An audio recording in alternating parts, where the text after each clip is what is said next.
American families, and that is the soaring cost of higher education.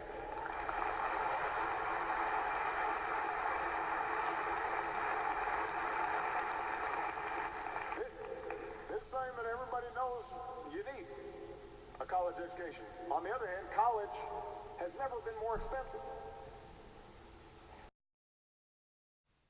To understand the feeling of how much more education is right now, we will compare some figures from 40 years ago. In 1974, the average American family earned a little under $13,000 a year. An average car would cost around $4,400. Attending a four-year private college would cost around $2,000 a year, which is very affordable for most average Americans 40 years ago. As for public university, it was super cheap for $510 a year. The average American family income has risen slightly from 40 years ago to about $64,000, while most home prices have increased by 2/3. A car price is staying the same, but the real outstanding thing that has risen tremendously is education. Tuition at a private university is now roughly 3 times as expensive as it was 40 years ago, costing an average of $31,000 a year. Public tuition at $9,000 has risen by nearly 4 times.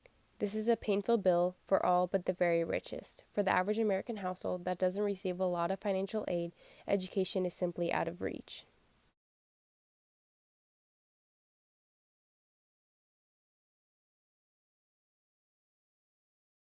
Over the past decade, the cost of attending college has increased dramatically. According to the College Board, in-state tuition and fees at public four-year colleges and universities have increased approximately 72% since 2001. People with a college education earn roughly $1 million more than those without a college education. Student debt for higher education surpassed $1 trillion in 2012 and now approaching $42 trillion. College graduates with a bachelor's degree typically earn 66% more than those with only a high school diploma. By 2020, an estimated 2/3 of job openings will require post-secondary education or training. Pell Grants only cover 32% of tuition, but when it first started, it covered 75% of tuition.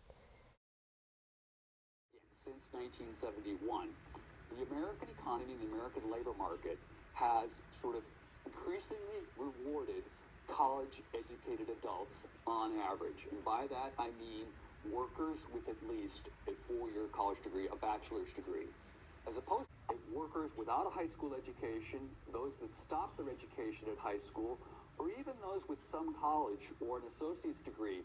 Those less educated adults have not made progress up the income tiers like. This makes no economic sense. Once students drop out of community college, taxpayers will continue to pay their bills. That's not called education funding, it's called welfare or criminal justice. The difference is significant. In the language of economics, education funding is an investment. It pays back its initial cost over time. The other expenses are known as transfer payments, which means they make society poorer. In an economy that demands and rewards education, those who have it will pay the bills for those who don't.